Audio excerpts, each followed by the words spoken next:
cloud. And I want to share my screen.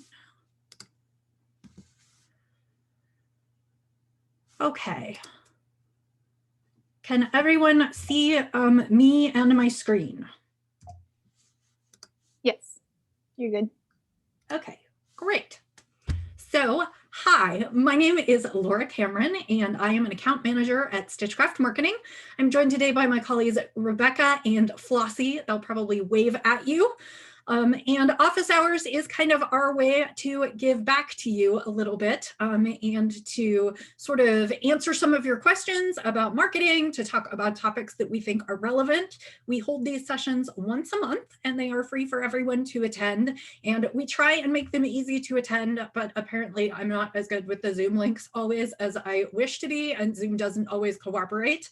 So sometimes we have a little trouble. Like I said, you can always catch up with us afterwards. They're always on our YouTube. If you'd like to get a monthly digest of our content, the blog posts we publish, the new videos we publish, etc., you can sign up for our mailing list. And if you want a copy of this deck, or you want to engage with us in any way, you can put your email address in the chat window and we will pull that out, and I can send you some email and a follow-up, and we can engage in discussion.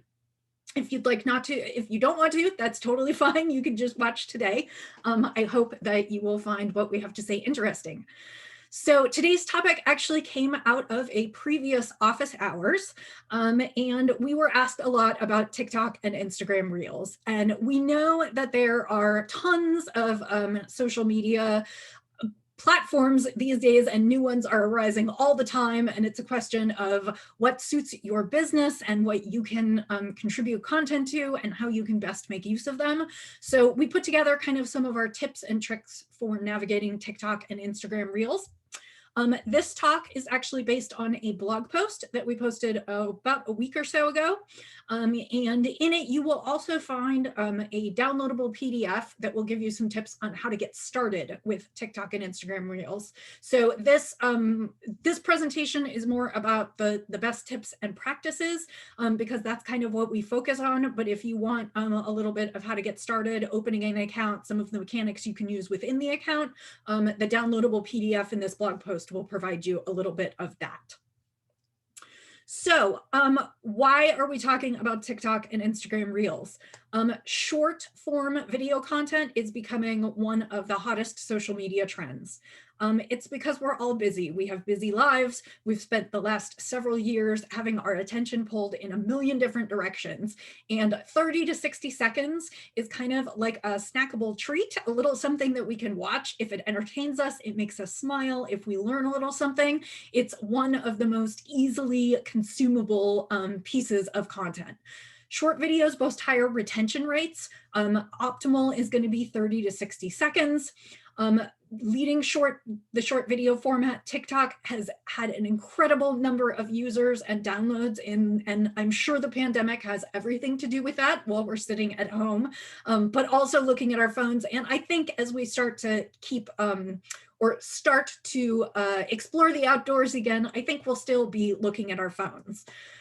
Major brands see higher engagement rates when posting to Reels.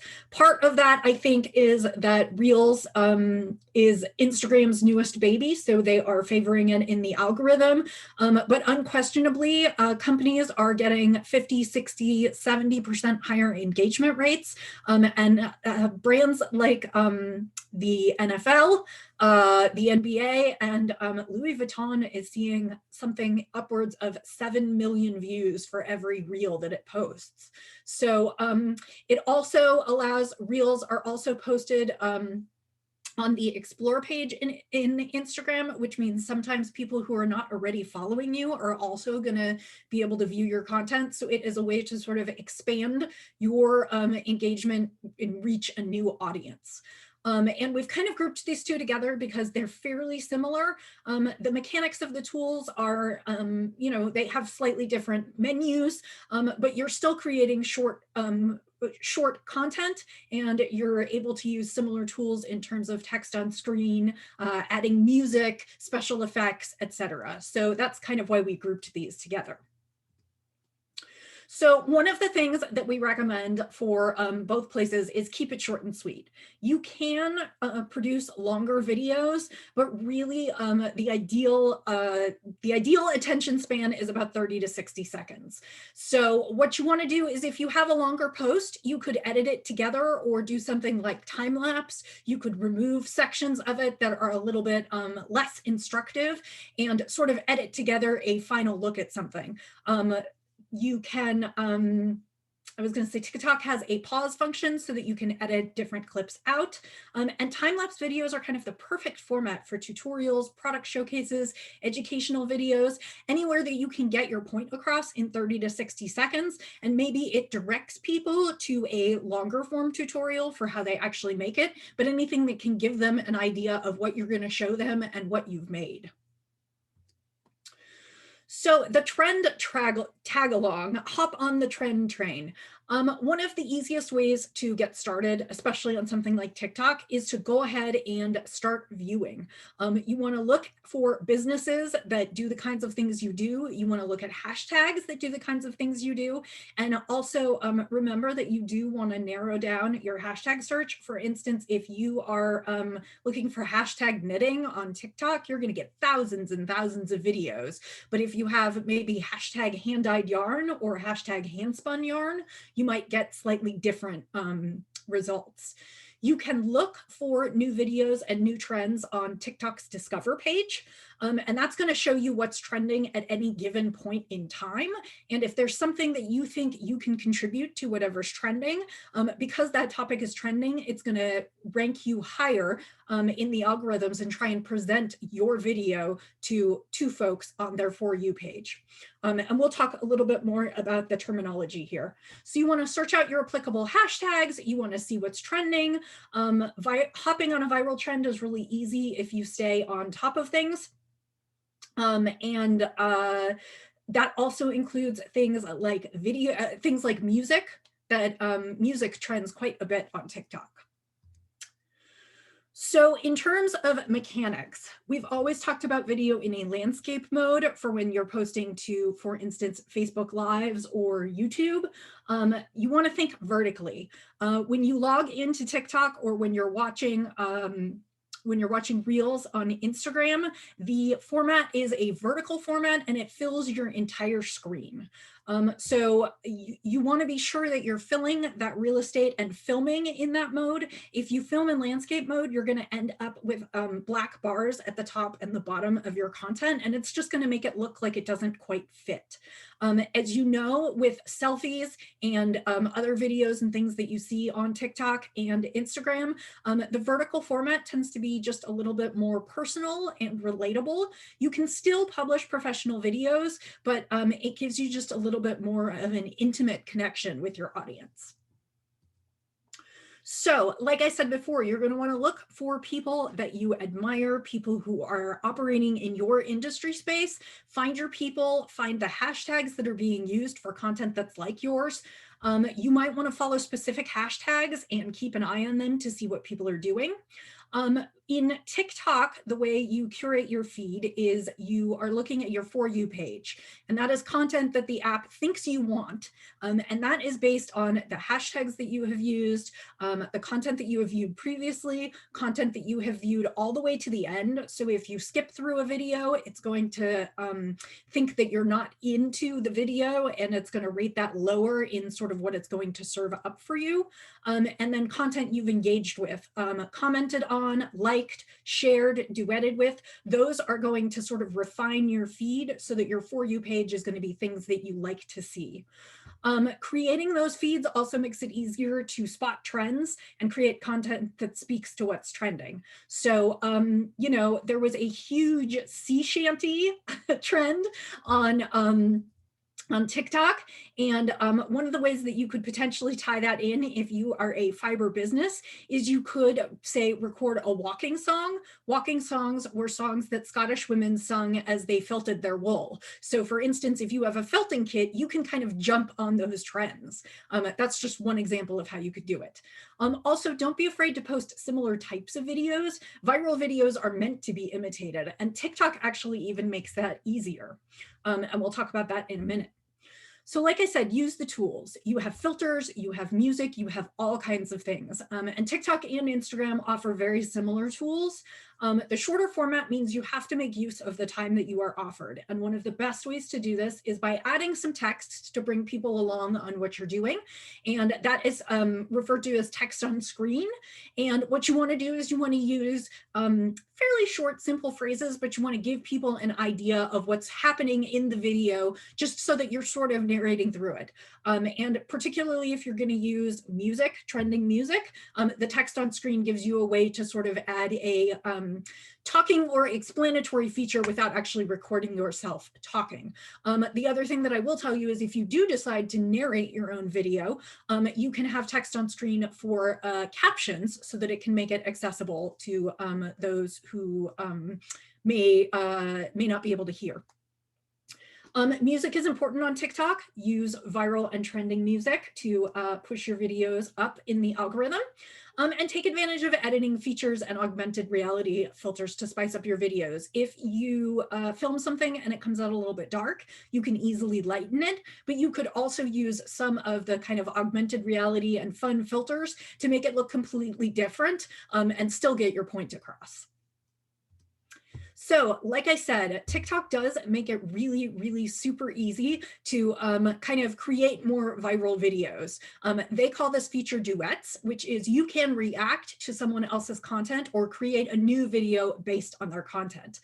This has become a huge component of the app, and lots of viral trends have come out of this. So you can use a duet to post challenges or to ask questions of your followers. For instance, like new challenge alert, see how many stitches you can cast on or knit in the time it takes to run a TikTok video. Or one of the really viral trends is tell me something without telling me something. So in this case, it's tell me you're a fiber artist without telling me you're a fiber artist. A lot of people choose to show their craft rooms with their stash. They show examples of projects they've made, memes, all kinds of fun things. And duets often go viral. So if you can craft your own so that people can duet with you, but if you see some content on someone else, particularly someone else with a larger platform, and you can create a creative duet, and you can really sort of expand your audience that way. So share everywhere. Technically, you can basically create the same content and share it across both platforms. I would actually suggest creating the content twice. If you create the content on TikTok and then you save your video from TikTok, it will actually have the TikTok watermark on it. And then if you post it to Instagram, Instagram actually has some kind of tool that recognizes that and does not push your video up in the algorithms. But for instance, if you're creating something where you're editing a few clips together, you can edit them together in TikTok and then go edit them together in Instagram. And yes, it's twice the work, but usually it doesn't take super long to edit them together. You can usually pick the exact same song. You can add a few bullets of text and you're ready to go. And then as far as Reels go, you can share Reels in a variety of places. You can share them in your stories. You can share them to your feed. And they will also appear on Instagram's Explore page, which is how more people can find you. So when you're first posting a Reel, experiment with putting it everywhere and see where you get the most interaction. You can always go back later. Stories obviously will disappear after 24 hours, and you can always go back later and pull your Reels out of your Instagram feed if you don't want them there. They will always live on the Reels tab, so they'll still continue to be there. And Instagram Reels can get attention. Most of the attention will come in a very short period after you post it, but depending on what kind of content it is and what ends up trending and going viral, people do get views on their videos long after they've posted them. So, you can leave that content up and it may generate more views later on. So I think that is about it for what we've got in terms of our best tips and tricks. I'm going to stop sharing my screen right now. And at this point, I would like to open it up for questions. Anyone is welcome to unmute themselves and ask questions. And I'll ask Flossie, who actually was the author of our great blog article, to come back on screen because I'm going to ask her to help me in terms of questions that we get. You're welcome to put them in chat if you'd like, or like I said, if you want to unmute yourself or turn on your camera, you are more than welcome to ask them. And I should say that questions do not have to be related to TikTok or Instagram Reels. They can be, but if you have other questions about social media and marketing in the craft space, feel free. We are here for you, and this is kind of your freebie hour to ask us whatever you'd like.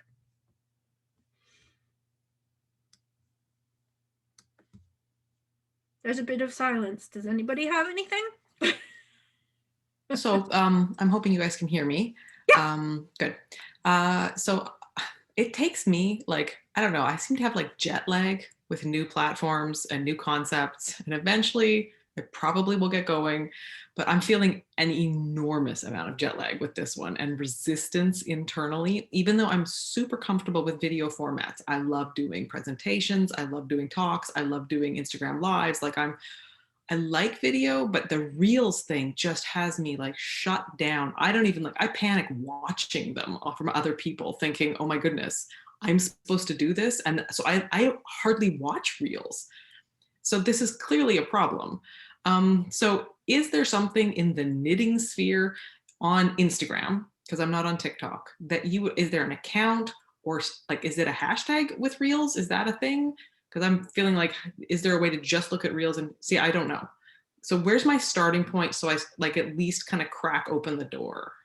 Well, one of the things I would say is you probably should look on the Explore page, because the Explore page at this point is full of Reels, because that's what Instagram is promoting.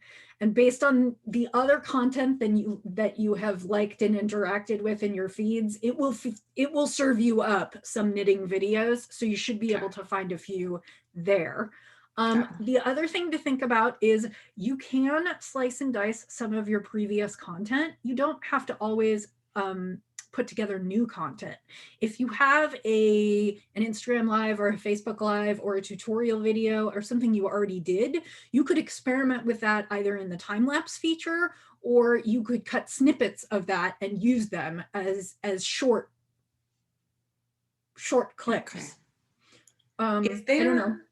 Is there a good place to go? Like, because I did open up Reels when it first came out, and I was like, is there a good place to go to even just learn where all the, like, what the functionalities and possibilities are and how to edit?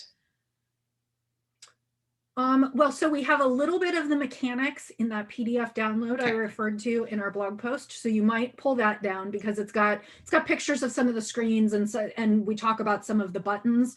Of course, the how-to is not usually our bread and butter. So like I said, that's kind of a separate PDF. Flossie, do you have other suggestions?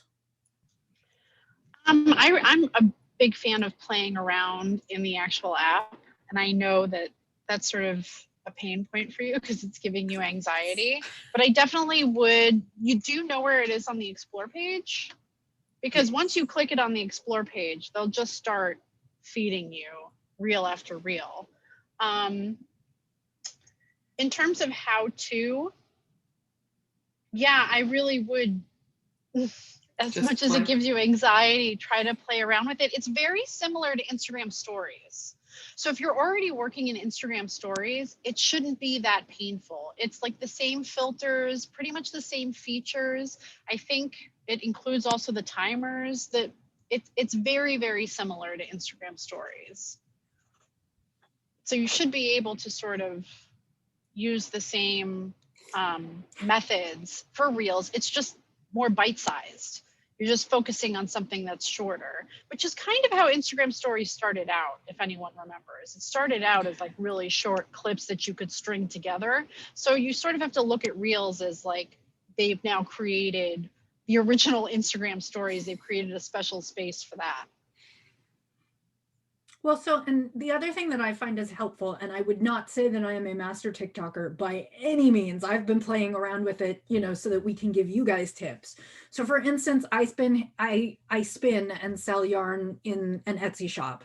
And so I think about the process from when I get the fiber to when the fiber becomes yarn. And so for instance, I shoot a little bit of video when I get the fiber, like opening the mail, pulling the fiber out.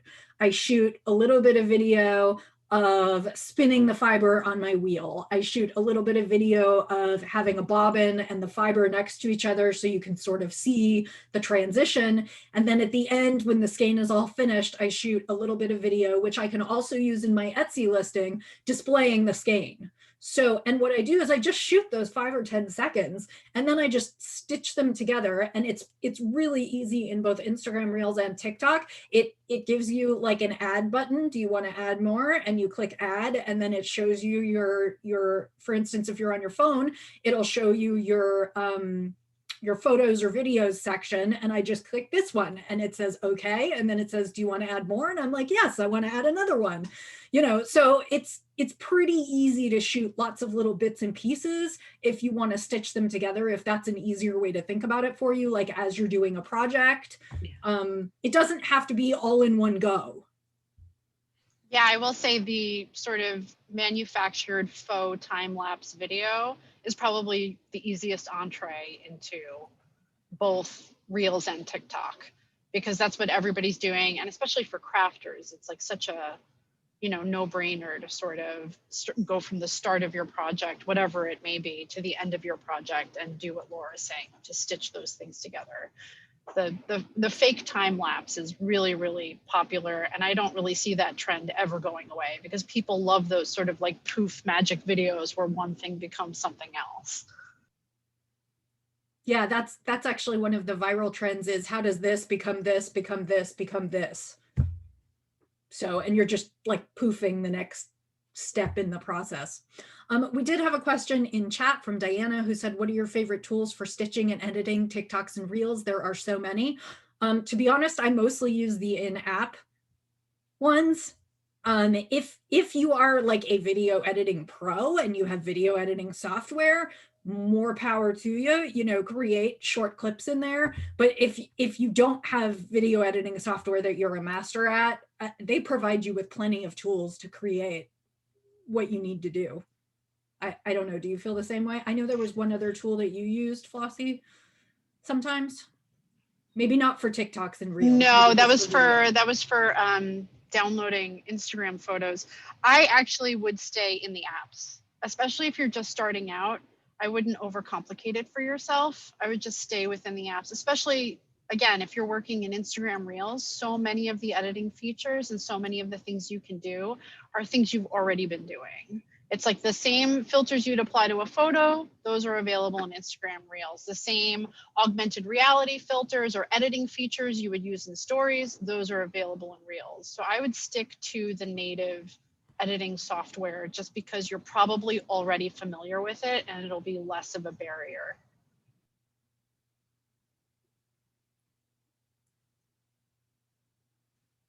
What else?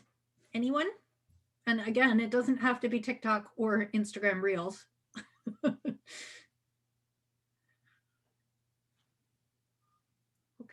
I'm not seeing too much. So our next office hours will be in May. Let me pull the date for that. And I do know what our topic is going to be. We are working on tackling alt tags in your images. And that is sort of a dual purpose, which is one, a lot of your images and media on your website, and if you're posting it other places, is actually searchable now. So having great tags and descriptions in there is going to help everyone know that you are the one who generated that content and find their way back to you. And it's also great for those who are having a harder time accessing content and making everything sort of accessible to all. Adding alt tags will help those with screen readers because otherwise they miss out on all the wonderful media that you're adding, because if their screen reader can't tell them what it is, they may or may not be able to see it.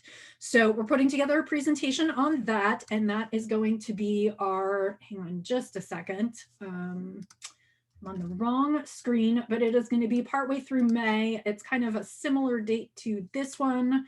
It's going to be May 18th. So we'll be focusing on image search and alt tags. As I said, if you have any questions for us, I'm going to put my email in the in the chat window. So you're welcome to send me anything. This will be available on YouTube probably later this afternoon. I just have to wait for it to render. You can sign up for our email list at, let me grab that link. If I were better, I would have all of these links ready to go right at the first second.